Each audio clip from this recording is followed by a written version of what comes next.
Agora, na realidade, no processo de liderança pessoal, grupal, qualquer processo, certo? A liderança não é o mais importante, certo? O mais importante são os resultados que eu alcancei pessoalmente ou em grupo, né? Porque a liderança pela liderança não vale nada. O que é importante, por isso que eu discordo um pouco do Fábio, o resultado é importante, certo? Porque é a questão básica, um líder sozinho não faz nada, né?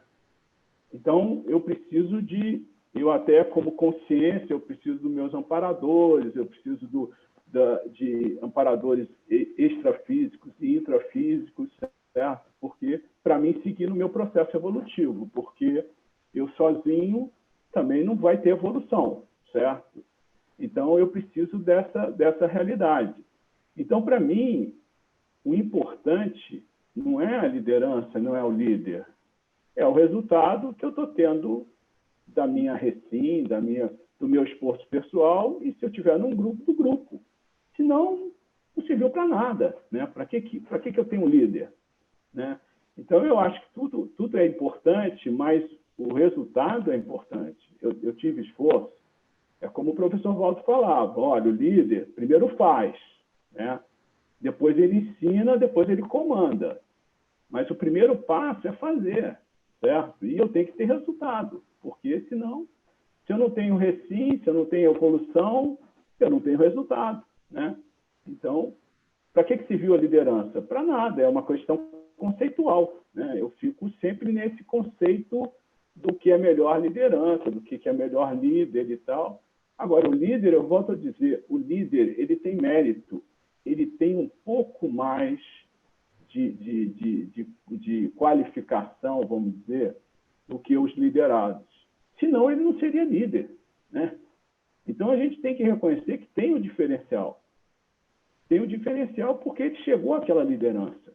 Ele pode perder a liderança, como o Fábio falou, ele pode fazer um desvio, né, daquela proex dele, vamos dizer assim. Mas isso é a patologia, é o desvio, né? Agora, o resultado, para mim, é o mais importante. Por isso que eu concordo com a linha que a Rosa colocou, certo? A pergunta foi em relação a um consenso, né, de o melhor para todos. É muito difícil. O consenso é difícil. Por isso que a grande maioria dos líderes nas empresas, nos grupos, eles trabalham em regime de colegiado, né? Isso porque é difícil você convencer. Por mais que você queira convencer, porque o ideal era se você tivesse tempo de fazer uma tarefa de esclarecimento, até todos estarem convencidos, mas na maioria das vezes você não tem tempo. Nem na vida pessoal das nossas recins, nós temos coisas que são emergentes, que eu preciso mudar agora e já, então eu preciso de resultado, porque senão eu estou sempre num processo que eu não tenho resultado. E aí até um ponto, só para esclarecer isso em relação sim. ao que você está fazendo, assim, em nenhum momento eu falei que não importa o resultado, pelo contrário, eu estou expandindo isso. O problema do líder é que ele, às vezes, num ambiente intrafísico, ele vê os indicadores de maneira muito limitada. Por exemplo, numa empresa, ele vai medir só o nível de produção. Os resultados importam e não são só esses resultados que importam. Os resultados da qualidade de vida dos funcionários também importam. O meio importa, né? O caminho que ele chega para chegar nesses resultados também importa. E aí a gente tem indicadores na empresa, por exemplo, qual o índice de rotatividade da equipe dessa pessoa? Qual o índice de absenteísmo? Quantas pessoas ficam doentes ali com a atuação desse líder? Então isso importa. E isso às vezes importa mais do que o resultado, aquele a curto prazo. Até para a empresa, porque para a empresa ele vai estourar a equipe, a empresa vai ter um custo muito grande para treinar outras pessoas para assumir aquela função. Isso vai gerar prejuízo mais para frente. E em algum momento esse líder vai cair. E aí tem uma outra questão também, que eu acho que é uma crença irracional, Alex, assim, uma falácia. Nem todo líder ele está ali porque ele é melhor que os outros. Me desculpa, isso aí é um equívoco. A pessoa pode estar ali por politicagem, por exemplo. Ele pode estar ali, A gente vive num país, por exemplo, o próprio Brasil, você tem muitas indicações que são por camaradagem, por politicagem. É o cara que vai estar ali para fazer esquema de corrupção. Então, a gente precisa ter também um certo ceticismo em relação à figura da liderança, desconstruir determinados mitos. A gente tem líderes aí que são anticosmoéticos, e daí? As pessoas vão ter que seguir? Não. Daí a importância do desenvolvimento do senso crítico, do omniquestionamento, que é o princípio básico do princípio da descrença, para poder entender esse contexto multidimensional. Inclusive no sentido de ver, gente, se eu tiver que obedecer esse líder aqui, é melhor estar fora. Eu não vou botar isso na minha FEP. Se eu tiver que estar no contexto aqui anticosmoético, eu não concordo com o que esse líder está mandando fazer, eu não estou aqui para obedecer. Eu não estou aqui para ser gado, entendeu? Que é uma linguajar popular que as pessoas usam. Então, acho que precisa desmistificar a liderança. A liderança é uma função.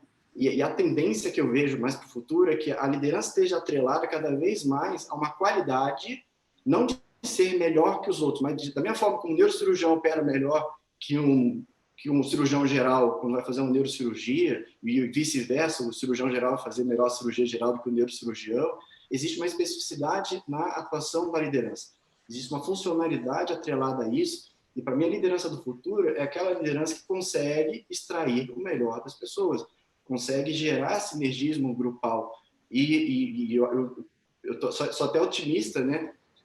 Também eu vejo assim, que para o futuro é o líder que as empresas vão ter como exemplo, aquele líder que consegue, inclusive, ter um nível de parapsiquismo maior, que valoriza a intuição, que consegue atuar em coliderança evolutiva. Então, os resultados importam, sim, Alex, mas não só são esses resultados que importam. Todos os resultados ao redor importam. Então, a saúde das pessoas que estão ao redor, inclusive a saúde do líder também importa. Então, existem muitos exemplos de líderes aí que geram resultados empresariais dentro da medida, né, capitalista, de produção. Eu não tenho nada contra capitalismo, pelo contrário, e depois infartam. Então, qual é o resultado? Como é que a gente mede resultado nesse caso? Ele teve sucesso ou não? Depende, se eu olhar só o indicador, ele teve muitos resultados. Agora, se eu olhar a saúde dele, as repercussões disso na família, obviamente que o resultado deixou a desejar, entendeu? Então, a intenção é só ampliar a percepção. Eu concordo que o resultado importa dentro desse contexto. Mas não eu tenho refletido bastante sobre isso, Fábio, igual, por exemplo, eu vejo, Alex, talvez a gente olhe muito com a lente da gente, e o Fábio está dando uma abordagem com outra lente, né? Isso eu acho muito legal. E o que eu adotei assim como um case para mim foi o Steve Jobs, por exemplo, né? O cara, ele teve o maior sucesso na vida profissional, como ganhou muito dinheiro e ficou rico, né? Mas quando você assiste o filme dele, da vida dele, você vê que ele poderia ter tomado outros caminhos. O melhor amigo ele deixou para trás. Então, assim, deixou para trás mesmo, aquela pessoa que deu força na hora que ele estava no basicão lá. Então, assim, às vezes a gente olha as coisas só com o olhar da gente, talvez até seja um pouco egocêntrico demais, precisa desenvolver essa habilidade aí de olhar por outro óculos, por outra lente, né? Mas você trouxe o exemplo perfeito do Steve Jobs. Ele exemplifica isso. Era um líder inovador, extremamente autoritário, que tinha alta rotatividade da equipe, tinha medo dele, gerou resultados, gerou inovação, mas dessomou precocemente com câncer de pâncreas. Esse é o caso, né? As pessoas tinham muito medo dele, né? E ele trabalhava todo mundo sob pressão, né? Eu acho que foi excelente o resultado dele, mas eu acho que ele poderia ter conseguido outras variáveis, outros indicadores de resultados, não só o financeiro, de crescimento empresarial. Mas, Rosa e Fábio, eu mais uma vez eu discordo de vocês, assim, admiro, mas discordo, no sentido seguinte. E para mim, eu vejo sempre o lado do trafó. Para mim, se você for medir o nível de assistência que a Apple fez como empresa, esquece o Steve Jobs, porque ele era uma consciência e ali foi o resultado de várias consciências que está fazendo até hoje. Que é o que ele trouxe de inovação e o que ele trouxe de assistência Para mim, ele tem problemas? Claro que tem, todos temos. Todos estamos num processo de evolução, né? Temos patologia. É isso que eu estava falando, entendeu, Fábio? Quando eu falo para mim que a questão maior não é a liderança, é o resultado, tanto que eu falei, é o resultado pessoal. É óbvio que uma empresa que não se preocupa com o meio ambiente, que tem práticas anticosmoéticas, ela pode dar maior resultado financeiro. Eu não estou falando do resultado Alex, deixa eu voltar no Steve Jobs. Só um minutinho, Alex.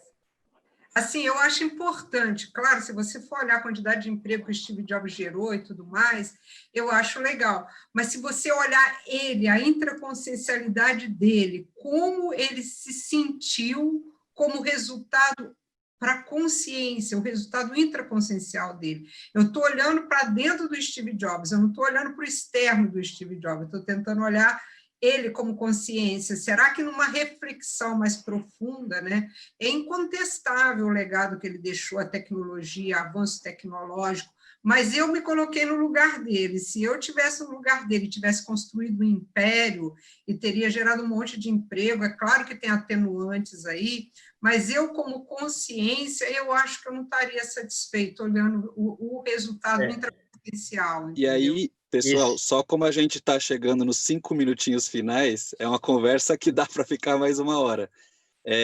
Eu acho que é bacana só esses pontos que vocês trouxeram, essa questão da contextualização da liderança. Então, quando a gente pensa um contexto grupal, isso que o Alex trouxe, até policármico, né? Gente que ele nem conheceu, mas que está recebendo o benefício desse trabalho, e o contexto intraconsciencial, aí é um outro cenário que envolve a autoliderança, e é esse ponto que a Rosa e o Fábio trouxeram também. Quais foram os efeitos que, para a próxima vida, talvez o Steve Jobs tenha que trabalhar, né? E aí vai ter esse desenvolvimento. Rápido, isso. Claro. Rapidamente isso, rapidamente assim. Segundo o Valdo Vieira, até o Djalma colocou nos comentários, ele realmente era um interessivista. E agora, será que precisava ser dessa forma? Né? Eu acho que ele teve um resultado. É a forma. Se a gente chegou ao resultado do meio que ele usou para chegar lá, ele teria um resultado ainda melhor. Também você falou, João, acho que a questão da intraconsciencialidade aí é importante também pesar no resultado final. Só um detalhe aqui, então, ainda para fechar essa questão, talvez. Fechar não, né? O assunto é complexo. Do ponto de vista da repercussão do líder, né? O Steve Jobs, aí que a Rosa estava falando, Alex, né? A repercussão que o líder promove, né? Essa autoavaliação íntima que talvez cada líder deve fazer, né? E pensar na interassistencialidade. Quando nós pensamos num processo mais amplo, mais cosmovisionário da interassistencialidade, nós nos aproximamos da cosmoética. Porque todo o processo interassistencial de procurar o melhor para os outros acaba exigindo atitudes cosmoéticas. Então, talvez essa repercutabilidade do líder que é o principal ponto nesse aspecto final. Eu acho que tem esse ponto aqui, Adelino, que você colocou bastante bem colocado lá no seu Liderança Estrategista Evolutiva, a questão da macrovisão evolutiva do grupo e a reurbanização do planeta. Se nós chegássemos a esse ponto, eu peguei essa frase, achei super interessante, de escrutínio do empreendedorismo reurbanizador. Eu acho que esse é um dos resultados que a gente poderia, como liderólogos, ter seguir nesse processo, porque eu acho que isso sim é um empreendimento, um resultado que a gente pode almejar em termos de polikarma. Né? Então, eu gostaria, o que você pensou nisso quando você escreveu essa visão, Adelino? Porque nós sempre, em todas as ações, atitudes e tudo que nós desenvolvemos, né, isso tem repercussões, né? E à medida que nós vamos levando isso para mais pessoas, sem doutrinar, né, que esse é outro cuidado que a gente precisa ter, né, que nós estamos vindo ainda no passado, né, que tem muitas crenças irracionais, muitas doutrinações, para criar esse pensamento mais libertário, e à medida que as pessoas vão amadurecendo, né, eu pelo menos penso nesse ciclo evolutivo de amadurecimento, de maturidade consciencial, uma visão traforista do processo, que as pessoas podem fazer as suas reciclagens, e à medida que elas vão fazendo as suas reciclagens, a interassistência vai aumentando pelos seus exemplarismos, e aí sim nós temos grupos cada vez mais abrangentes, pensando e reurbanizando no seu espaço, na sua casa, no seu escritório, na prefeitura, no hospital, né? E à medida que isso vai evoluindo, nós podemos sim chegar em processos maiores, dentro do Grupo Karma e, por que não, no Polikarma. Ok. Perfeito. Pessoal, estamos aqui bem no finalzinho do nosso encontro de hoje. Gostaria que vocês fizessem suas considerações finais, e aí a gente dá a palavra a vocês agora. Vamos começar pela ordem alfabética? Adelino? Pode ser. Então, é um assunto bastante interessante, né? Tem muita coisa para ser avaliada na liderança cosmoética, saindo da liderança mais autocrática, né? Mas tem diversas coisas que a gente poderia destacar, né? Mas o principal ponto, talvez, é as autorreciclagens, investir muito seriamente nas autorreciclagens, para que a gente consiga ter um exemplarismo pouco melhor, né, mais qualificado, mais cosmoético, e a partir desse exemplarismo, sim, qualificar a interassistencialidade, que vai levando, como eu estava falando antes, a um processo, não exatamente de consensos, né, porque são contextos diferentes, mas permitir com que outras pessoas também consigam ter autonomia, desenvolver a sua singularidade, ter os seus espaços, né, para que esse processo cada vez se potencialize mais. Alex? Bom, primeiro eu queria agradecer aí, né, o convite mais uma vez, e que foi muito rico, sempre o debate é importante, né, e também colocar, como eu falei, para mim o líder, né, não é importante são o conjunto líder e liderados, né, e não existe líder sem liderados, né, então isso tudo é que nem o Pensene, né? É indissociável, né? A gente fala muito do líder, mas os liderados formam esse Pensene, né? Então, na verdade, é um conjunto, líderes e liderados que são importantes nesse processo evolutivo, todos que nós estamos aí. Ok? Obrigado aí. Fábio Marques. Bom, pessoal, também fiquei muito feliz com o debate, acho que foi muito produtivo, debate muito amparado, senti muitas ideias, né, fervilhando aqui, foi um debate alto nível, parabéns a todos aí, foi muito legal.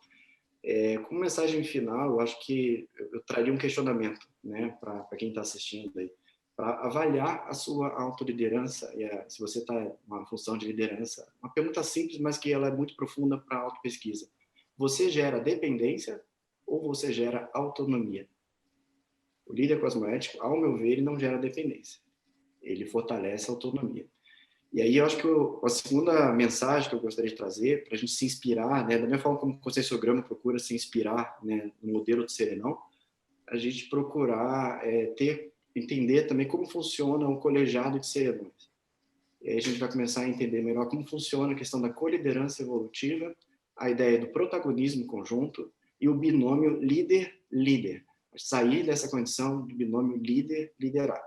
Existe, sim, dentro do paradigma consciencial, a possibilidade das pessoas atuarem com o seu nível máximo de autoliderança, cada um atuando onde rende mais, assumindo de modo pleno sua singularidade consciencial, e aí esse exercício, né, do protagonismo conjunto. Então, eu acho que essa é uma coisa importante para a gente pensar, se inspirar e ver como é que seria isso.